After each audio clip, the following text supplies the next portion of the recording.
Hi అండి, good morning. ఏం చేస్తున్నారు?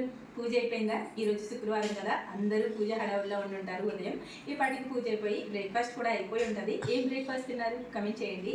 నేనైతే పూరీ చేశాను, మా వాడు ఉన్నాడు కదా ఇంట్లో అని చెప్పి. ఇంకా తినేసి కాఫీ తాగేసి వేడివేడిగా బయలుదేరిపోవాలి. వర్షం ఎప్పుడు పడుతుందో ఎప్పుడు ఆగుతుందో కూడా అసలు తెలియట్లేదు. ఏక పడుతూనే ఉంది నిన్నంతా కూడా. ఈ రోజు కూడా అలాగే ఉంది, మబ్బు మబ్బుగా ఉంది. ఒక్కసారి పడుతుంది, ఒకసారి ఆగుతుంది అనమాట. అందుకని వర్షం తగ్గినప్పుడే టకటకా బయలుదేరిపోవాలి. ఇంకా చాలామంది ఒక కమెంట్ అడుగుతున్నారండి, చాలామంది చేస్తున్నారు ఈ మధ్య, మీది ఓన్ హౌసా అండి అని చెప్పి. అవునండి, మాది ఓన్ హౌసే. మా అత్తయ్య గారు మా మావయ్య గారు కట్టించి మాకు ఇచ్చిన హౌస్ అనమాట. వాళ్ళ కష్టార్జితం, చాలా కష్టపడి కట్టుకున్న, ఇష్టంగా కట్టుకున్న ఇల్లు అనమాట. నాకు కూడా చాలా చాలా ఇష్టం మా ఇల్లు అంటే. మీరు కూడా చాలామంది హోమ్ టూర్ అడుగుతున్నారు కదా, కంపల్సరీ చేస్తాను. కొంచెం టైం పడుతుంది, ఒక గోల్ ఉంది, ఆ గోల్ని రీచ్ అయ్యాక చేస్తాను. ప్లీజ్ మీరైతే వెయిట్ చేయండి. అలాగే లైక్ చేసి సబ్స్క్రైబ్ చేసుకుని వెళ్ళొచ్చుగా ప్లీజ్.